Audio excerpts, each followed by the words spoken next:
নমস্কার, শঙ্করীর হাউস কিচেনে আপনাদের সকলকে স্বাগত জানাই। তা আশা করি আপনারা সকলেই ভালো আছেন, সুস্থ আছেন।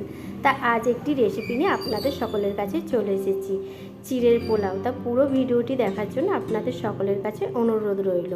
তা এখানে আমি 100 গ্রাম চিড়ে নিয়ে নিয়েছি। বাজারে বিভিন্ন ধরনের চিড়ে পাওয়া যায়, এখানে আমি মোটা দানা চিড়েটা নিয়ে নিয়েছি। তা এখানে আমি 3-4 বার জল পাল্টে পাল্টে ধুয়ে নিয়েছি। চিড়েটা বেশ পরিষ্কার হয়ে গেছে। তা আমি ছাঁকনিতে ছেঁকে নিচ্ছি, জলটা ঝরতে থাকুক। তা কড়াই বসিয়ে দিয়েছি, এখানে আমি তেল দিয়ে দিলাম। এখানে কিন্তু আমি সাদা তেল ব্যবহার করেছি। তা তেলটা গরম হয়ে গেছে, একটা ছোট সাইজের পেঁয়াজ কুচিয়ে দিয়ে দিলাম। বিনস কুচানোগুলো দিয়ে দিলাম।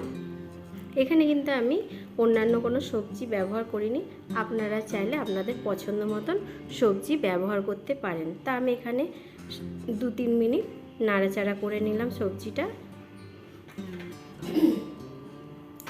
স্বাদ মতন নুন দিয়ে দেবো, পরিমাণ মতন হলুদ দিয়ে দেবো। নাড়াচাড়া করে নেব 2-3 মিনিট। গ্যাসের ফ্লেমটা একটু কমিয়ে দিয়ে ঢাকা দিয়ে দেবো, যাতে ভালোভাবে বিনসটা একটু সেদ্ধ হয়ে যায়। তা দেখি, হ্যাঁ, সেদ্ধ হয়ে এসছে বিনসটা বেশ সুন্দরভাবে। এবার 2-3 মিনিট আমি এখানে নাড়াচাড়া করে যে সবজিগুলো আছে সেগুলো আমি কড়াইয়ে চতুর্দিকে গোল করে দিলাম, যাতে তেলটা মাঝখানে চলে আসে। এই তেলের মধ্যে এই যে তেলটা বেশ সুন্দরভাবে এখানে জমা হয়ে গেল। এই তেলের মধ্যে আমি এলাচ দানা, লবঙ্গ, দারচিনি, 3টে তেজপাতা দিয়ে সামান্য একটু নাড়াচাড়া করে নেব। ধুয়ে রাখা কাজু দিয়ে দেবো।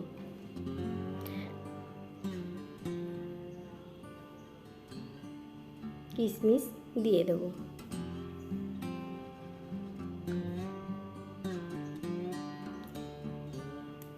এবার নাড়তে থাকবো, বেশ একটু লাল লাল পাড়া বাদামি কালার হয়ে আসবে। সব সবজিগুলো আরও 5-7 মিনিট একটু নেড়ে নেব।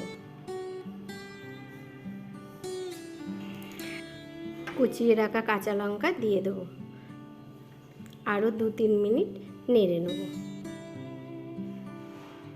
বেশ সুন্দরভাবে এখানে ভাজা ভাজা হয়ে গেছে সব কিছু, সবজি, কাজু, কিশমিশ বেশ সুন্দরভাবেই ভাজা ভাজা হয়ে গেছে, দেখতেই পাচ্ছি।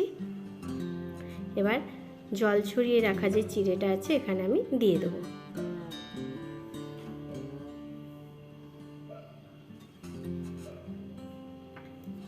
আরও 10-15 মিনিট নাড়তে থাকবো, যাতে সবজিগুলোর সাথে চিড়েটা মিশে যায়। বেশ সুন্দরভাবেই মিশে গেছে সবজিগুলোর সাথে। তাই এখানে আমি কোনো মিষ্টি ব্যবহার করিনি, আপনারা চাইলে এখানে মিষ্টি ব্যবহার করতেই পারেন। এবার দিয়ে দেবো আমি নামানোর আগে ঘি দিয়ে দিলাম, দিয়ে নাড়াচাড়া করে নেব। তা চিড়ের পোলাও রেডি। তা পুরো ভিডিওটি কেমন লাগলো কমেন্ট করে আমাকে জানাবেন, কিন্তু ভালো লাগলে একটা লাইক করে দেবেন। নমস্কার।